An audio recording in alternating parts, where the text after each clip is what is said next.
Hello guys, and happy, or not so happy, April Fools.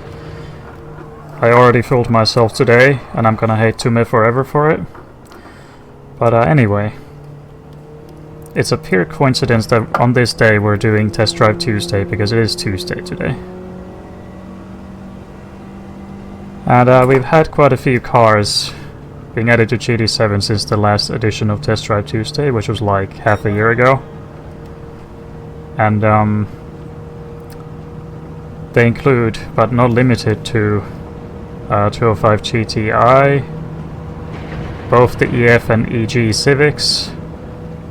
Then we got the Volvo 240. And the one I'm driving right now is the Renault Kangoo.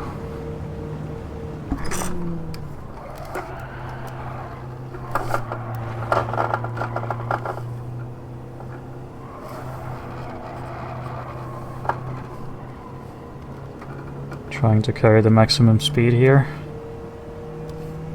Don't think I quite managed that, but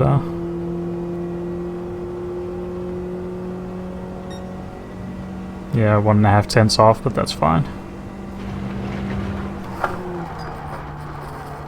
And I had to tap the brake, because I noticed with this car the easiest way to slow down is to just turn hard. Like so.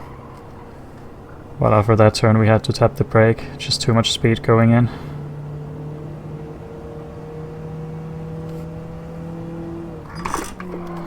And there's a 4-speed auto, but thank God we can use manual.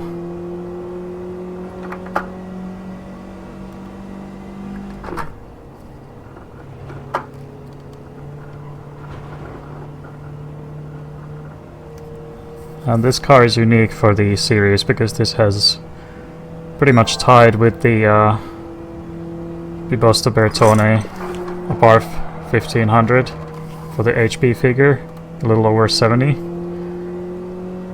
But it's not gonna be one of the fastest because of its weight, and also the 4-speed auto. The gear ratios are not the best.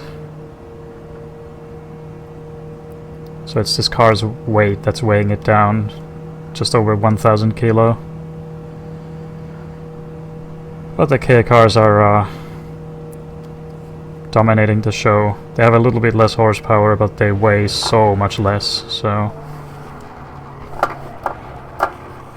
that's giving them the advantage. Anyway, you already kind of saw the lap time in the beginning, but let's see what the official time is. We might or might not improve.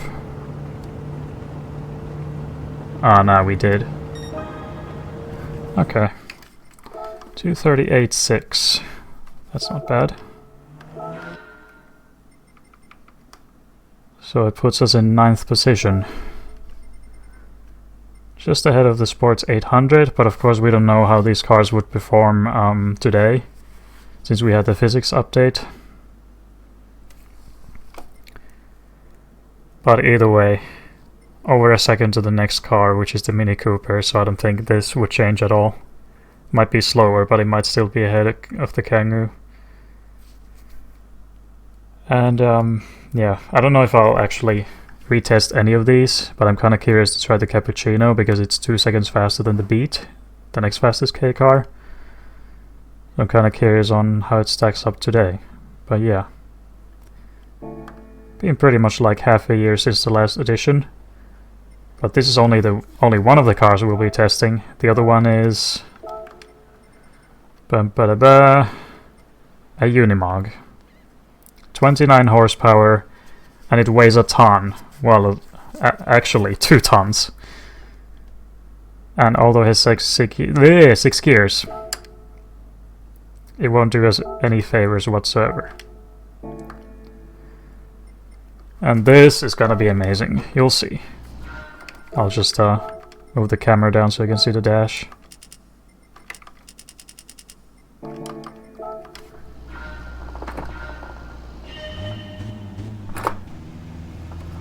So I'm not sure why Polyphony is so obsessed with adding all these utility vehicles. Hang on. Bless me. But this I will only do one shot off, because this is an irrelevant car, as you might probably already see. It's not really doing miracles, is it? And we'll run the whole lap on 6th gear except for one corner where we have to go down. This is like a fucking tractor or something.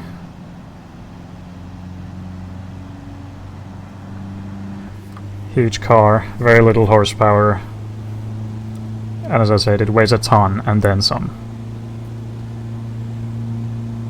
This is probably the funniest car added since the ambulance high medic. I was also gonna mention that we also got a street going version of the high medic, which is, you know, the base model, the high ace. The high medic is just a high ace but ambulance. And I might run that too, because although it has like 130 horsepower, it just weighs so much that it won't be a threat to the top of the timesheets. And while the Volvo 240 was impressive, it also had 1300 kilo of weight and just over 100 horsepower, so it wasn't really doing anything. And yeah, these are all the cars that I will be testing. Although we got the 205 GTI and then the EF and EG Civics. And then we also got the Sierra Jimny, which is a higher horsepower version, because the base model, the K version, has 60 horsepower as it should, but the Sierra has 100, and thus it does not qualify for this series where we run sub 100 horsepower cars, unless if their weight is just too high. And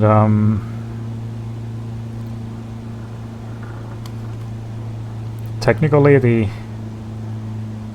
356 Porsche has under 100 horsepower, but it's just barely under 98 horsepower or so. So it's easily gonna dominate. So the highest HP figures besides the ambulance are the Kangoo and the 1500 Abarth. So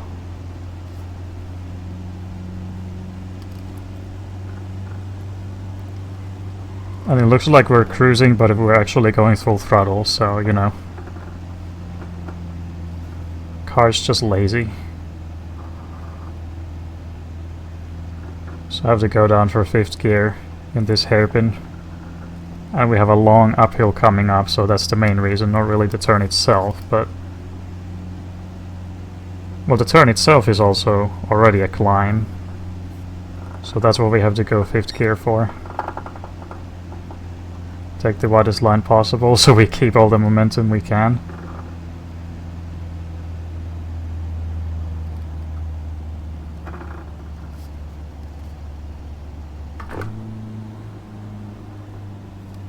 We actually hit the limiter there. I downshifted too early, but whatever. I won't put much emphasis on this lap because it's literally just cruising like this, with only one upshift and one downshift involved in the lap respectively, and constantly full throttle. There's nothing to it.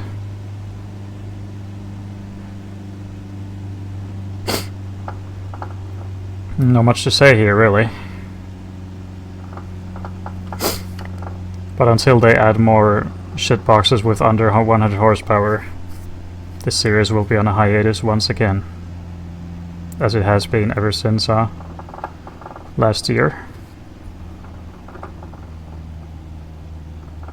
I don't actually know if I have to go to 4th gear here, but I'm guessing I don't, because the gears are so short.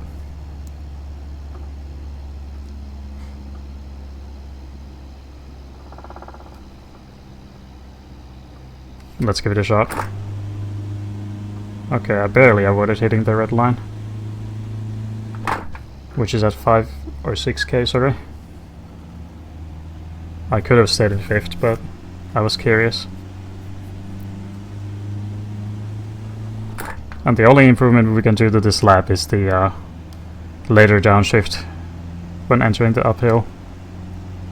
I wasn't sure where I needed to downshift, so I wouldn't hit the limiter. And this very exciting and engaging laps comes at, wait for it,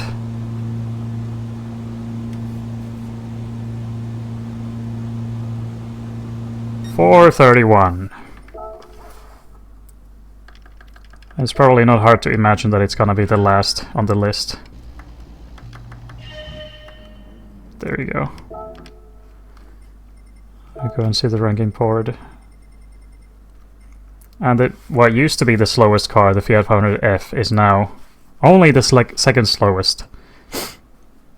A bit over a minute ahead of the Unimog. I did have the mistake there, but it would still be at least a minute behind, so. And the Kangoo is right in the middle, getting a very similar lap time as a car from a similar era, as the Kangoo is 01. Then the modern 500 is an 08, similar amount of liters as well. But the Kangoo has slightly more horsepower, but also more weight. So they're very similar cars. And I don't know what the car would do if I try to lap now, but, you know. I don't know how many of these cars I'll be retesting. I'm curious about the Cappuccino, but that's about it. I won't go through testing all of them because we'll get a physics update again one day, so then I'll have to test all 20 cars again. You know, except for this, because it doesn't matter, it's irrelevant. And the Fiat 500 kind of is too. Well, the bottom three really, because they're far away from each other, and then even the Samba bus is far away from the Beetle. But there you go. Once again on a hiatus for this series. We'll see when they'll add another car which has significantly less than 100 horsepower. And I will drive the High Ace if you guys want. But it's another special case along with the ambulance, which also was in 13th. Might have 150 horsepower, but it weighs nearly 3 tons. So that's what's slowing it down. Over 3 seconds behind the Chimney, which is a really average car. It is a K car, but it weighs much more than the Ks, and that's why it's further down the order.